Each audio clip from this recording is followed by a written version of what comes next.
Solving logarithm equations, part 2. Remember in the last video, I showed you how you can solve a logarithm equation by converting it to an exponential equation. So if we look at this, this is a common log. Common log means the base is understood to be a 10. To convert this to an exponential equation means that I use the formula log base A of x equals k is equivalent to a to the k power equals x. In this problem, the a is 10 and the k is 1, and the x is actually the 9x squared, everything I'm taking the logarithm of. So this will convert the equation 10 to the first power equals 9x squared. Now I want to solve this equation. Now this equation is quadratic and it's got an x squared, but it doesn't have an x. So what I want to do is to solve this by getting the x squared by itself. So I'm going to divide by 9. That would give me 10 over 9 equals x squared. And then I want to solve it by taking the square root on both sides. And remember, when I use my square root property, I have to use both the positive and the negative square root. So this will give me the positive or negative square root of 10 over the square root of 9, which is 3. Now, that gives me 2 answers, but anytime you solve log equations, you have to check your answers. So I'm going to check. First, I'm going to check x equals the positive square root of 10 over 3. To check it, I go back and I plug it in to the original equation and make sure that the left side equals the right side. So when I put this in, I'll have log of 9 times the square root of 10 over 3 squared.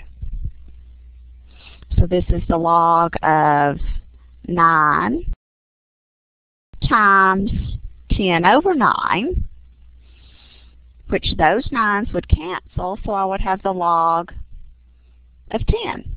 The log base 10 of 10 is 1. So the positive answer works. Now let me check the negative answer. The negative square root of 10 over 3. My original equation is log of 9x squared equals 1. So when I plug this in, I'm going to have log of 9 times the negative square root of 10 over 3 squared. And I want to see if that's going to give me this 1 over here on the other side. So let's see.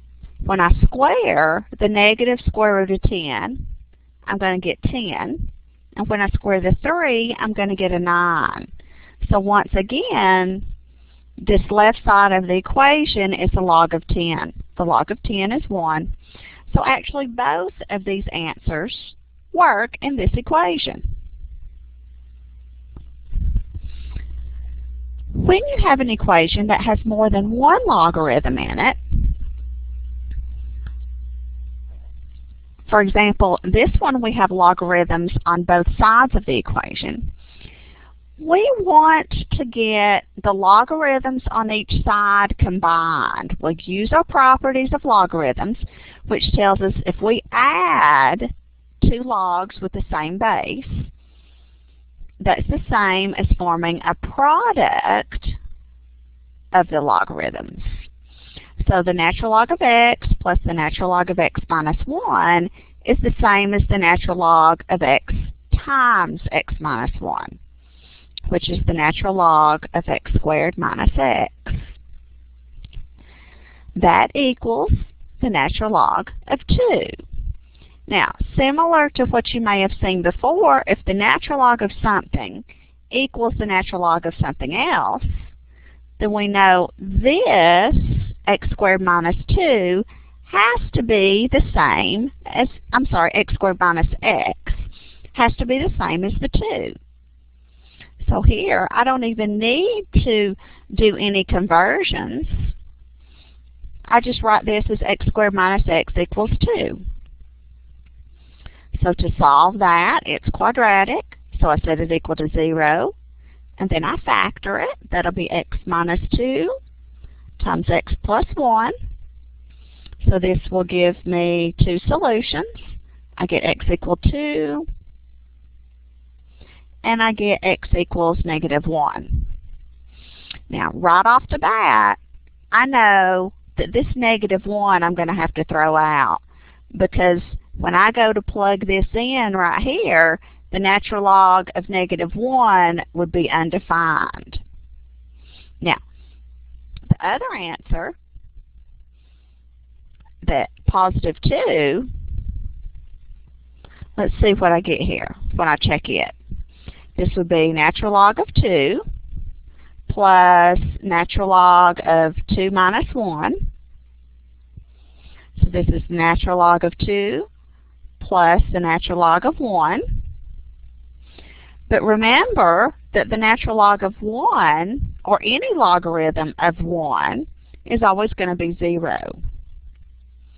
So the left side of the equation is the natural log of 2, and the right side of the equation is natural log of 2 also.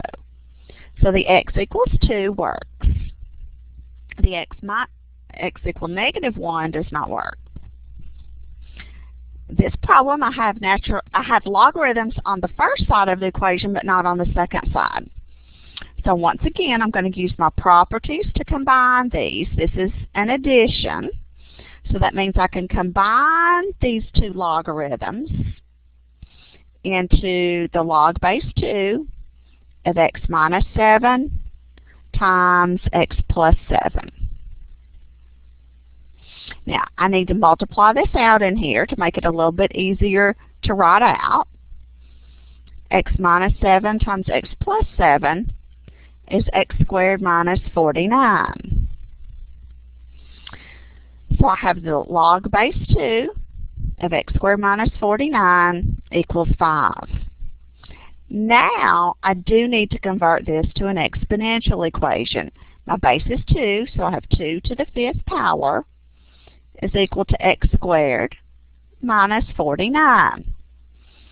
Once again, I can get my calculator out and see what 2 to the 5th power is 32. So I have 32 equals x squared minus 49.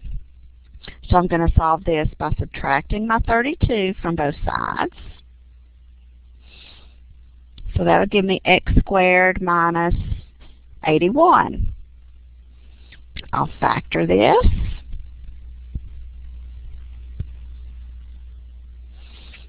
To get x equals negative 9 and x equals positive 9. Now, I have 2 answers, so I have to check them both. So let me check. The x equals negative 9. I don't have to go very far into this check to see that this one is not going to work. Because if I put a negative 9 in right here, that would give me the log of negative 16. And I can't do log of negative 16. So the log of negative 9, the answer of negative 9 I have to throw out. So now let me check the positive 9. Log base 2 of x minus 7 plus log base 2 of x plus 7. I want to see if that's going to equal 5. So when I put the 9 in, I'll have log base 2 of 9 minus 7 is 2. plus log base 2 of 9 plus 7 is 16. So if you go back and remember what logarithms mean, the logarithm is whatever power you have to raise this number to get this number. So this is the log base 2 of 2. This is the log base 2 of 2 to the 4th power. Remember that 16 is 2 to the 4th power. So the log base 2 of 2 to the 1st power is 1. And the log base 2 of 2 to the 4th power is 4. So I have 1 plus 4 is 5. So the positive 9 is a solution.